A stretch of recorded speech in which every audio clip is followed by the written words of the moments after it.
ठाकरे कुटुंबीय आणि कोळी बांधवांचं दैवत असणाऱ्या महाराष्ट्रातील कार्ले लेण्यांमध्ये वसलेल्या आई एकविरा देवी मंदिराच्या संस्थानाकडून आता एक महत्त्वपूर्ण असा निर्णय घेण्यात आलाय।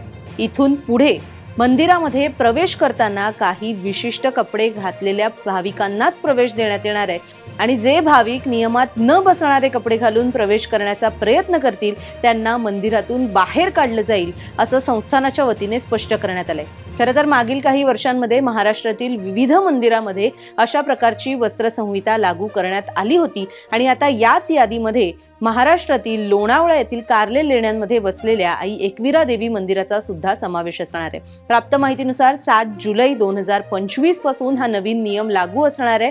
या परिसरामध्ये काम करणाऱ्या दुकानदारांना इतकंच नव्हे तर स्थानिकांना सुद्धा मंदिरामध्ये प्रवेश घ्यायचा असेल तर या नियमाचं काटेकोरपणे पालन करावं लागणार आहे। त्यामुळे आपण जर येत्या कालावधीमध्ये विशेषतः पावसाळी सहलीसाठी लोणावळा परिसरामध्ये गेल्यावर कार्ल्याच्या एकविरा देवी मंदिराला भेट देणार असाल तर हा नियम आपल्यासाठी अत्यंत महत्त्वाचा आहे। या नियमानुसार आता यापुढे एकविरा देवी मंदिरामध्ये जाताना नेमक्या कुठल्या कपड्यांना बंदी असणार आहे हे आपण जाणून घेऊया। नमस्कार, मी सिद्धी आणि आपण पाहताय लोकसत्तालय।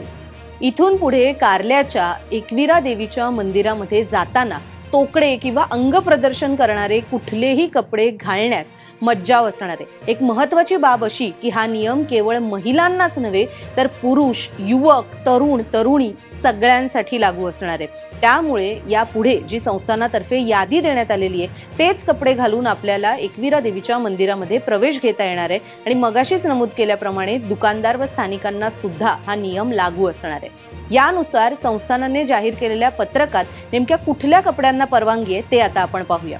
महिलांना मंदिरात प्रवेश करायचा असल्यास त्यांना साडी, सलवार कुर्ता असे पारंपरिक भारतीय कपडेच घालायचेत। महिलांचं पूर्ण अंग झाकलेलं असावं असा नियम आहे। हाच नियम तरुणींसाठी सुद्धा लागू आहे। पुरुषांसाठी किंवा युवकांसाठी धोतर कुर्ता, कुर्ता पायजमा, पॅन्ट, शर्ट किंवा टी शर्ट किंवा इतर भारतीय पारंपरिक कपडे परिधान करण्याची परवानगी देण्यात आलेली आहे। इथे आणखीन एक बाब विशेषतः पत्रकात नमूद करण्यात आली आहे की पुरुषाचं सुद्धा पूर्ण अंग झाकलेलं असणं गरजेचं आहे। आता या नियमानुसार काय परिधान करू नये याचं सुद्धा स्पष्टीकरण पत्रकामध्ये देण्यात आलेलं आहे। ते नेमकं काय हेही आपण पाहूया।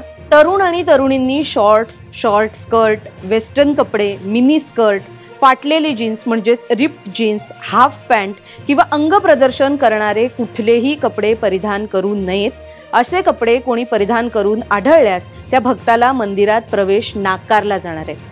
हा ड्रेस कोड बंधनकारक असणार आहे असं स्पष्टीकरण आई एकविरा देवी संस्थानाच्या वतीने देण्यात आलेलं आहे। त्यामुळे जर आपण यापुढे 7 जुलै पासून एकविरा देवी मंदिरात भेट देण्यासाठी जात असाल, दर्शनासाठी जात असाल तर या नियमांचं काटेकोरपणे पालन करायला विसरू नका। हाच नियम केवळ एकविरा देवी मंदिरातच नव्हे तर मुंबईमधील सुप्रसिद्ध अशा सिद्धिविनायक मंदिरामध्ये सुद्धा लागू आहे।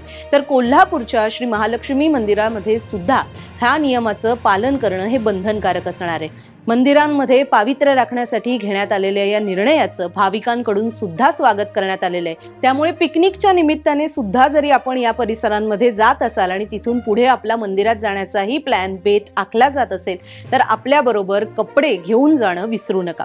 हा नियम आपल्याला पटतोय का यावर आपली प्रतिक्रिया आम्हाला कमेंटमध्ये नक्की कळवा। असे नवनवीन व्हिडिओ पाहण्यासाठी लोकसत्ताच्या YouTube चॅनलला नक्की सबस्क्राईब करा। पाहत रहा लोकसत्ता लाईव्ह।